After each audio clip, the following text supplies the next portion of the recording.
എല്ലാവർക്കും നമ്മുടെ ചാനലിലേക്ക് സ്വാഗതം. അപ്പോൾ ഇന്ന് ഞാനൊരു പരീക്ഷണം ചെയ്യാൻ പോവാണ്. അപ്പോൾ ഞാൻ കുറച്ച് നാളായിട്ട് കാണുന്നുണ്ട് യൂട്യൂബിൽ കെരാട്ടിൻ വന്ന് വീട്ടിൽ തന്നെ ചെയ്യാം, വീട്ടിലുള്ള കുറച്ച് സാധനങ്ങൾ വെച്ചിട്ട് ചെയ്യാമെന്നൊക്കെ. അപ്പോൾ അതൊന്ന് ഞാൻ പരീക്ഷിക്കാൻ പോവാണ്.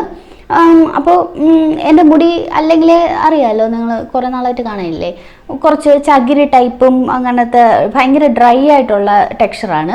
അപ്പോൾ കെരാട്ടിൻ വന്നിട്ട് ബ്യൂട്ടി പാർലറിൽ പോയി എനിക്ക് ചെയ്യണമെന്ന് ആഗ്രഹം ഉണ്ടായിരുന്നു. ഇത്തിരി ഒന്ന് സ്ട്രൈറ്റൻ ആയിട്ട് മേക്കപ്പ് വീഡിയോസ് ചെയ്യുന്നത് കൊണ്ട് കുറച്ച് മുടി നേരെ രീതിയിൽ കിടന്നാലല്ലേ ആൾക്കാർക്ക് കാണാൻ തോന്നുള്ളൂ.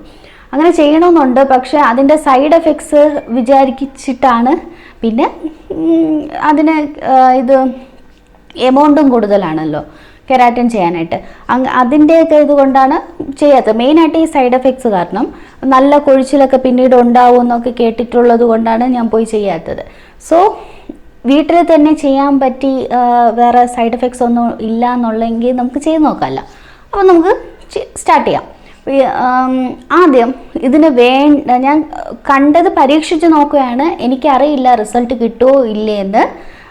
സോ നമുക്ക് സ്റ്റാർട്ട് ചെയ്യാം. അപ്പോൾ ഇതിന് ഫസ്റ്റ് ആവശ്യമുള്ളത് നമ്മുടെ വെണ്ടയ്ക്കയാണ്. അപ്പോൾ വെണ്ടയ്ക്ക ഞാൻ ഇതുവരെ തലയിലൊന്നും തേച്ചിട്ടില്ല. അപ്പോൾ ഞാൻ നെറ്റിൽ നോക്കിയപ്പോഴും തലയിൽ തേക്കുന്നതിന് വേറെ പ്രശ്നമൊന്നും ഇല്ല എന്നായിരുന്നു. അതുകൊണ്ടാണ്, അല്ലാതെ ഞാൻ കണ്ട ഉടനെ എല്ലാം അങ്ങ് പരീക്ഷിക്കാൻ നിൽക്കില്ല. എൻ്റെ തലയാണല്ലോ, എനിക്ക് വേണമല്ലോ, അതുകൊണ്ട് ഞാൻ ഇങ്ങനെയൊക്കെ നോക്കും. അപ്പം വെണ്ടയ്ക്ക് ഇതുപോലെ എടുത്തിട്ട് കുട്ടിയായിട്ട് സ്ലൈസ് ചെയ്തിട്ട് അത് കഴിഞ്ഞിട്ട് നമുക്ക് വെള്ളത്തിലിട്ട്, അപ്പോൾ ഇതുപോലെ വെള്ളത്തിലിട്ട് ഇങ്ങനെ വെച്ചിട്ട് ആ വെണ്ടയ്ക്കയുടെ അളവിന് വെള്ളം ഒഴിച്ചാൽ മതി, കൂടുതലായിട്ട് ഒഴിക്കേണ്ടതെന്നാണ്. അപ്പോൾ അത് രീതികൾ ഇതുപോലെ ഒഴിച്ചിട്ട് നമുക്ക് സ്റ്റൗവിൽ വെച്ചിട്ട് തിളപ്പിച്ച് ലാസ്റ്റ് വെണ്ടയ്ക്കയുടെ ബ്ലാ പോലത്തെ ഒരു സംഭവം ഉണ്ടല്ലോ, കിളിക്കിളിക്കിളിക്കിളാന്നിരിക്കില്ലേ, അത് വന്നിട്ട് പുറത്തോട്ട് വരണം. അതാണ് നമ്മുടെ മെയിൻ അജണ്ട. അപ്പോൾ അത് പുറത്തോട്ട് വരുന്ന ഇതാകുമ്പോൾ ജെല്ലി പോലത്തെ രീതിയിൽ ആ വെള്ളം മാറാൻ തുടങ്ങും. കുറച്ച് കളർ ചേഞ്ചായി ഒരു ഗ്രീൻ ആ ഒരു രീതിയിലൊക്കെ ആവും. അങ്ങനെ ഇത് ഇങ്ങനെ ഇതിപ്പോൾ ആയിട്ടുണ്ട്. ആ ഒരു രീതിയിലാകുമ്പോൾ നമ്മൾ ഓഫ് ചെയ്ത് വെച്ചിട്ട് കുറച്ച് തണുക്കാൻ വെച്ചിട്ട് ഇതേ സമയത്ത് കുറച്ച് കോൺഫ്ലോർ എടുക്കണം. ഞാൻ ഇവിടെ 2 ടേബിൾ സ്പൂൺ കോൺഫ്ലോർ എടുത്തിട്ടുണ്ട്. കോൺഫ്ലോറിന് സാധാരണ വെള്ളത്തിൽ ഇത്തിരി ഒന്ന് നന്നായിട്ട് മിക്സ് ചെയ്തെടുക്കണം. എന്ന് വെച്ചാൽ കട്ട മാറിയിട്ട് നന്നായിട്ട് ലൂസായിട്ട് മിക്സ് ചെയ്ത് വെച്ചിട്ട് ഇതിനെയും ആ വെണ്ടയ്ക്ക നമ്മൾ അരിച്ചെടുക്കണം ഇതുപോലെ.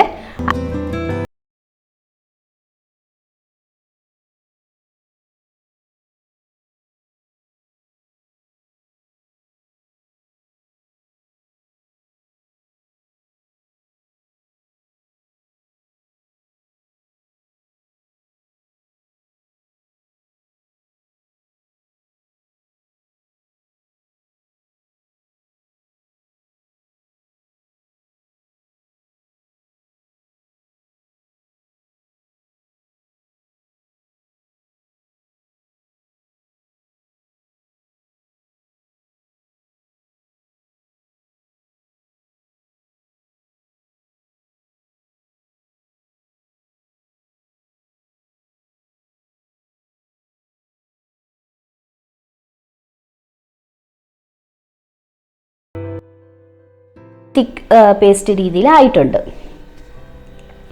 നെക്സ്റ്റ് ഇതിനെ ചൂടാറാൻ വേണ്ടി വെക്കണം. ചൂടാറാൻ വേണ്ടി വെച്ചതിന് ശേഷം ഞാൻ കുറേ നേരം കഴിഞ്ഞു. അപ്പോൾ ഇത് ചൂടാറിയതിന് ശേഷം ഇത്തിരി കുറച്ചുകൂടെ തിക്കായിട്ടുണ്ട്. അപ്പോൾ ഇതിന് നമുക്ക് അപ്ലൈ ചെയ്യാനൊന്നും പറ്റുന്നില്ല. ഞാൻ കൈ കൊണ്ട് എടുക്കുമ്പോൾ കയ്യിൽ നിൽക്കണില്ല, ആ ഒരു രീതിയിലാണ് അതിരിക്കുന്നത്. അപ്പോൾ അതിന് വേണ്ടിയിട്ട് നമ്മൾ മിക്സി ജാറിലോട്ട് ഇട്ടിട്ട് ഒന്ന് അടിച്ചെടുക്കണം. അപ്പോൾ അതിന് മുമ്പേ ഇതിൽ ഇത്തിരി എണ്ണയും കൂടെ ഞാൻ സാധാരണ വെളിച്ചെണ്ണയാണ് ഒഴിച്ചു കൊടുത്തത്. അപ്പോൾ ഞാൻ കണ്ട വീഡിയോയിലൊക്കെ പറയുന്നുണ്ട് നമ്മൾ ഡെയിലി യൂസ് ചെയ്യുന്ന എണ്ണയായാലും അതിൽ ഒഴിച്ചു കൊടുത്താൽ മതി. കാരണം നമ്മളിപ്പോൾ തലയിൽ വേറെ എണ്ണ ഒന്നും തേക്കാത്തത് കൊണ്ട് ഒരു എണ്ണമയം ആവശ്യമാണല്ലോ, അതുകൊണ്ടാണ്. മോയ്സ്ചറായിട്ടിരിക്കുക. മേ ബി ഈ കോൺഫ്ലോറൊക്കെ നമ്മുടെ മുടിയെ നന്നായിട്ട് ഡ്രൈ ആക്കും. അപ്പോൾ എന്നിട്ട് അടിച്ചെടുക്കുക. അപ്പം ഞാനിപ്പോൾ ഇത് അടിച്ചെടുത്തപ്പോൾ ഭയങ്കര ലൂസ് ആയതുപോലെ എനിക്ക് തോന്നി. ഞാൻ കണ്ട വീഡിയോയിലൊക്കെ കുറച്ചുകൂടെ തിക്കായിട്ടിരിക്കും പോലെ ആണ് ഫീൽ ചെയ്തത്. പക്ഷെ ഇത് കുറച്ചുകൂടെ ലൂസ് ആയതുപോലെ തോന്നി. അപ്പോഴേ എനിക്കൊരു സംശയം, ഇത് വർക്കാവുമോ എന്ന്. ശരി, എന്നിട്ട് ഇത് ഹെയറിൽ അപ്ലൈ ചെയ്യാം. അപ്പോൾ പിന്നെ ഇത് ഇവിടെ നമ്മുടെ സ്കാൽപ്പിൽ അപ്ലൈ ചെയ്യേണ്ട ഈ ഒരു സെക്ഷൻ തൊട്ട് ഈ ഒരു സെക്ഷൻ അല്ല, ഈ ഒരു ഭാഗം തൊട്ട് തേച്ച് തുടങ്ങിയാൽ മതി. സ്കാൽപ്പിൽ അപ്ലൈ ചെയ്യേണ്ട.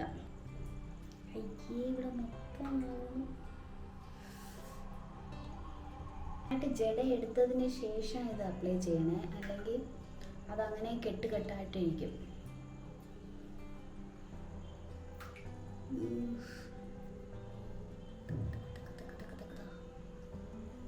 നമ്മൾ സ്കാൽപ്പിൽ അപ്ലൈ ചെയ്യേണ്ടെന്ന് പറയണത് എന്താണെന്ന് വെച്ചാൽ, ഇത് 1 മണിക്കൂറെങ്കിലും മിനിമം വച്ചിരിക്കണം, എങ്കിലേ നമ്മൾ വിചാരിക്കുന്ന റിസൾട്ട് കിട്ടുകയുള്ളൂ എന്നാണ് ഞാൻ കണ്ടത്. അപ്പോൾ സ്കാൽപ്പിലൊക്കെ അപ്ലൈ ചെയ്തിട്ട് 1 മണിക്കൂറൊക്കെ വച്ചിട്ടിരിക്കണമെങ്കിൽ ഇത് കഴിഞ്ഞിട്ട് നമുക്ക് അടുത്ത് അതിനുള്ള മരുന്ന് കഴിക്കേണ്ടി വരില്ലേ, ജലദോഷവും അതിനൊക്കെ ഉള്ളത്. അതുകൊണ്ടാണ് മെയിനായിട്ട് സ്കാൽപ്പിൽ അപ്ലൈ ചെയ്യേണ്ടതെന്ന് പറയുന്നത്. അല്ലാതെ ഞാൻ നോക്കിയപ്പം ഈ വെണ്ടയ്ക്ക വന്നിട്ട് നല്ലതാണ്, ഹെയർ ഗ്രോത്തിനും നല്ലതെന്നാണ് ഞാൻ കണ്ടത്. സോ സ്കാൽപ്പിലാകുന്നതുകൊണ്ട് വേറെ ഇതില്ല. കോൺഫ്ലോർ നല്ലതാണോ എന്നൊരു സംശയമാണ്. എന്തായാലും നിങ്ങൾ സ്കാൽപ്പിൽ തേക്കണ്ട. ഓരോ സ്ട്രാൻഡ്സ് ആയിട്ട് ഇങ്ങനെ എടുത്തെടുത്തെടുത്ത് ഇങ്ങനെ അപ്ലൈ ചെയ്ത് കൊടുത്തു. അപ്പം ഞാൻ അവിടെ നിന്നപ്പം ഫുള്ളായിട്ട് തറയിലൊക്കെ ആയി നല്ല അടിപൊളി ആയതുകൊണ്ട് ഞാൻ പോയി ബാത്റൂമിൽ പോയി ബാക്കി പോയി തലയിൽ തേച്ചിട്ട് കംപ്ലീറ്റ് ചെയ്തിട്ടുണ്ട്. 4-3-7 മുടിയുണ്ട് ഇപ്പം. ഇതിൽ ബാക്കി ഇത്രയും ബാക്കിയുണ്ട്. ഞാൻ വിചാരിച്ചു എൻ്റെ മുടിക്ക് തികയില്ലാണ്. അപ്പോൾ എനിക്ക് പക്ഷേ ഭയങ്കര വാട്ടറിൻ്റെ കൺസിസ്റ്റൻസി പോലെ തോന്നി അപ്ലൈ ചെയ്തപ്പോൾ. ഇത് ഇപ്പോഴെല്ലാം ചുരുണ്ട് കയറുന്നുണ്ട്. അപ്പോൾ നമ്മൾ ഇത്തിരി സ്ട്രൈറ്റ് ആക്കാനാണല്ലോ നോക്കണം. അപ്പോൾ നേരെ ഇങ്ങനെ തന്നെ ഇട്ടിരിക്കണം, കെട്ടി വെക്കരുത്, എങ്കിൽ അത് ചുരുണ്ട് പോകുമെന്നാണ് ഞാൻ കേട്ടത്. പക്ഷേ ഇപ്പോഴേ എനിക്കിത് ചുരുണ്ട് കയറുന്നുണ്ട്. എന്തായാലും ഞാൻ ഇങ്ങനെ ഇട്ടേക്കും, ഞാൻ ഒരു 1 hour അങ്ങനെ ഇട്ടേക്കും. സ്കാൽപ്പിൽ ഞാൻ അത്രയ്ക്കൊന്നും തേച്ചിട്ടില്ല. ഇവിടെ മൊത്തം അപ്പോൾ ഇത് എങ്ങനെയാണ് റിസൾട്ട് എന്നൊരു പിടിയില്ല, നോക്കാം. എന്നിട്ട് ഈ ഒരു ട്രീറ്റ്മെൻ്റ് ഒക്കെ നമ്മൾ വീട്ടിൽ ചെയ്യുമ്പോൾ മിനിമം 1 hour എങ്കിലും വച്ചിരിക്കണം. മാക്സിമം എത്ര വേണോ വച്ചിരിക്കാമെന്നായിരിക്കാം, ഈ പറയുന്നവരെ കേട്ടിട്ടാണ് ഞാൻ പറയുന്നത്. 1 hour എങ്കിലും വച്ചിരിക്കണം. ഞാനിവിടെ 1.5 hour പോലെയൊക്കെ വെച്ചിട്ടുണ്ടായിരുന്നു, കുറേ നേരം വെച്ചിട്ടുണ്ടായിരുന്നു. അങ്ങനെ ഞാൻ വാഷ് ചെയ്തപ്പോൾ ഇത്തിരി എനിക്ക് എണ്ണമയമുള്ളതായിട്ട് തോന്നി. കാരണം വെളിച്ചെണ്ണ ഒഴിച്ചതിൻ്റെ ഇത് കുറഞ്ഞു. ഒരു 2-3 ഡ്രോപ്സ് ഷാമ്പൂ സാധാ വെള്ളത്തിൽ മിക്സ് ചെയ്തിട്ട് ഞാൻ വാഷ് ചെയ്ത് കഴിഞ്ഞ് തിരിച്ച് വന്നപ്പോൾ എനിക്കത് ഭയങ്കര ഈർപ്പമായിട്ട് തോന്നിയതുകൊണ്ട് ഞാൻ റിസൾട്ട് ഇതിൽ കാണിച്ചിട്ടില്ല. ഇത് സെക്കൻഡ് ഡേ ആണ്. അപ്പോൾ ഇതാണ് റിസൾട്ട്.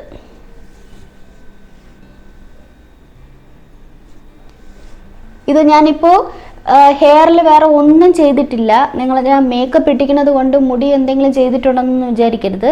മുടി അതേപടി എണീറ്റിട്ട് ഒരു ചീപ്പ് വെച്ച് കോതിയെന്നല്ലാതെ വേറെ ഒന്നും ചെയ്തിട്ടില്ല. സോ എൻ്റെ ഇത് പറയുകയാണെങ്കിൽ നിങ്ങൾക്ക് എന്താണ് തോന്നിയതെന്ന് നിങ്ങൾ കമൻറ്റ് ചെയ്യുക. അപ്പോൾ ഇതാ ഇങ്ങനെയാണ് കിട്ടിയിരിക്കുന്നത്.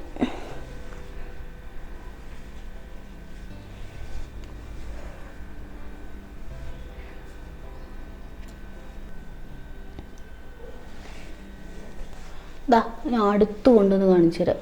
എന്താ ചകിരിമുടി.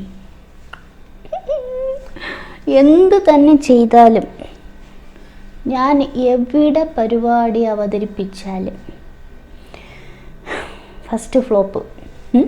ഞാൻ വിചാരിച്ചു കുറച്ചൊക്കെ മാനേജബിളായിട്ട് കുറച്ചൊന്ന് സ്ട്രൈറ്റൺ ആയ രീതിയിൽ വരുമെന്ന്. പക്ഷേ എൻ്റേത് സാധാരണ ഇതേപോലെ തന്നെയാണ്. ഇപ്പം മുടിയിൽ ഇത്തിരി എണ്ണ ഇല്ലാതെ ഇരുന്നിട്ട് തല ഒന്ന് കോതിയാൽ എൻ്റെ മുടി ഇതുപോലെ തന്നെയാണ് ഇരിക്കും. പിന്നെ ഇത്തിരി ഒരു ഡിഫറൻസ് ഉണ്ടെന്നുണ്ടെങ്കിൽ അത് കുറച്ചൊരു സ്മൂത്ത് ആയിട്ടുണ്ട്. സ്മൂത്ത് എന്ന് വെച്ചാൽ ഭയങ്കര സോഫ്റ്റ്. ഞാൻ ഇപ്പോൾ ഭയങ്കര സ്മൂത്ത് സോഫ്റ്റ് എന്നൊന്നും പറയുന്നില്ല, നിങ്ങൾക്ക് കാണുമ്പോൾ മനസ്സിലാവില്ലേ. അപ്പോൾ ഒരു തൊടുമ്പോൾ സാധാരണ ഭയങ്കര ഷാമ്പൂ ഒക്കെ ചെയ്തിട്ട് കഴിഞ്ഞതിന് ശേഷം മുടി ഇങ്ങനെ ചറപറാന്ന് എനിക്ക് കിടക്കും. ആ ഒരു സമയത്ത് മുടിയെ തൊടുമ്പോൾ ഭയങ്കര ഹാർഷായിട്ടിരിക്കും, ഡ്രൈ ആയിട്ട് അങ്ങനെ ഇരിക്കും. പക്ഷെ ഇത് ചറപറാന്ന് കിടക്കുന്നുണ്ടെങ്കിലും മുടി ഒന്ന് തൊടാൻ തോന്നുന്നുണ്ട്. ഇത്തിരി സോഫ്റ്റ് ആയിട്ടാണ് ഇരിക്കുന്നത്. ആ ഒരു ഇത് മാത്രമേ എനിക്ക് ഇതിൽ നിന്ന് കിട്ടിയുള്ളൂ. സ്ട്രൈറ്റൻ ഒന്നും എനിക്കായിട്ടില്ല. അത് പഴയ പോലെ ഇങ്ങനെ ചുരുണ്ട് ചുക്ക് ചുക്ക് ചുക്ക് ചുക്കുന്ന് മുകളിലോട്ട് കയറി തന്നെ ഇരിക്കുന്നത് കണ്ടോ. ഇത്തിരി ഒരു ഷൈനി ആയിട്ടുണ്ട്. പിന്നെ ഈ ലൈറ്റിൻ്റെ ഇതിലൊക്കെയാണ് നിങ്ങൾക്ക് ഭയങ്കര ഷൈനി ആയിട്ട് ചിലപ്പോൾ തോന്നുന്നുണ്ടോ എന്ന് പറഞ്ഞുകൂടാ. വേറെ വലുതായിട്ട് എനിക്ക് തോന്നിയില്ല. പക്ഷേ ഈ ഞാൻ കണ്ട വീഡിയോയിൽ എല്ലാവർക്കും റിസൾട്ട് കിട്ടിയിട്ടുണ്ട്. എനിക്ക് മാത്രം 2 മണിക്കൂർ ഞാൻ ഇതിന് വേണ്ടിയിട്ട് കളഞ്ഞിട്ടുണ്ട് ഇന്നലെ. അതും എനിക്ക് തലയിൽ ഇങ്ങനെ ഇവിടെ നിന്നല്ലേ നമ്മൾ അപ്ലൈ ചെയ്തിട്ട് കഴുത്ത് ഭയങ്കര വേദനയായിരുന്നു. അതിന് 2 മണിക്കൂർ 1.5 മണിക്കൂർ അങ്ങനെ ഞാൻ വച്ചിട്ടുണ്ടായിരുന്നു. ഒരു പണിയും ചെയ്യാൻ പറ്റൂല. ഒലിഞ്ഞൊലിഞ്ഞ് ആ ഡ്രസ്സ് അത്രയായി. നല്ല കഷ്ടപ്പാടാണത്. സോ എന്നാലും ഞാൻ ഒന്നുകൂടെ ട്രൈ ചെയ്ത് നോക്കും. എന്തുകൊണ്ടാണ് എനിക്ക് റിസൾട്ട് കിട്ടാത്തതെന്ന് എനിക്കറിയണം. അപ്പോൾ എനിക്ക് തോന്നുന്നു ആ തിക്നെസ് കുറച്ചുകൂടെ കൂട്ടണം. നമ്മൾ ഇത് സ്റ്റൗവിൽ വെച്ചിട്ട് ഇത് ചെയ്യുമല്ലോ, കട്ട പിടിക്കാൻ വേണ്ടിയിട്ട് ഇങ്ങനെ കുറുക്കണത് കുറച്ചുകൂടെ കുറുക്കി എടുക്കണമെന്ന് തോന്നുന്നുണ്ട്. ഞാൻ എടുത്തത് കുറച്ചുകൂടെ ലൂസായിട്ടുണ്ടായിരിക്കും. അതായിരിക്കും മിക്സിയിൽ വെച്ച് ചെയ്തപ്പോൾ പെട്ടെന്ന് വെള്ളം പോലെ ആയത്. ഞാൻ തേച്ചപ്പോഴും നിങ്ങൾ കണ്ടില്ലേ, ഈ ഇത് തേച്ച് കഴിഞ്ഞപ്പം ഞാൻ കണ്ട വീഡിയോയിലുള്ളവരുടെ എന്ന് വെച്ചാൽ തേച്ച് കഴിയുമ്പോൾ വടി പോലെ ഇങ്ങനെ നിൽക്കുകയാണ്. പക്ഷേ എൻ്റേത് വന്നിട്ട് നൂഡിൽസ് പോലെ ഇങ്ങനെ ചുരുണ്ടിങ്ങനെ മുകളിലോട്ട് കയറുന്നു. അപ്പോഴും ഞാൻ വിചാരിച്ചു ഉണങ്ങിക്കഴിയുമ്പോൾ ഞാൻ വിചാരിച്ചു നൂഡിൽസ് പോലെ കിടക്കുമെന്ന് വിചാരിച്ചു. പക്ഷേ അങ്ങനെയും കിടന്നില്ല. എൻ്റെ സാധാ മുടി പോലെ തന്നെ കിടന്നു. എന്തായാലും ഒന്ന് പരീക്ഷിച്ച് നോക്കിയിട്ടുണ്ട് ഞാൻ. പക്ഷെ വിടൂല. നമ്മൾ ഇത് ഹെന്ന പൗഡർ തേച്ച ഓർമ്മയില്ല, 1 പ്രാവശ്യം 2 പ്രാവശ്യം വിടമാട്ടേയും ഞാൻ ഒന്നിയും ട്രൈ ചെയ്ത് നോക്കും. അതുപോലെ തന്നെയാണ് ഇതും. പക്ഷേ നോക്കട്ടെ, സമയം കിട്ടുമ്പോൾ ഒന്നുകൂടെ ട്രൈ ചെയ്ത് നോക്കാം. റിസൾട്ട് കിട്ടിയാൽ ഞാൻ അപ്ലോഡ് ചെയ്യും അടുത്ത്. അപ്പോൾ ഇതാണ് ഇന്നത്തെ വീഡിയോ. സോ നെക്സ്റ്റ് വീഡിയോയിൽ വീണ്ടും കാണുന്നവരെ ബൈ ബൈ, സീ യു.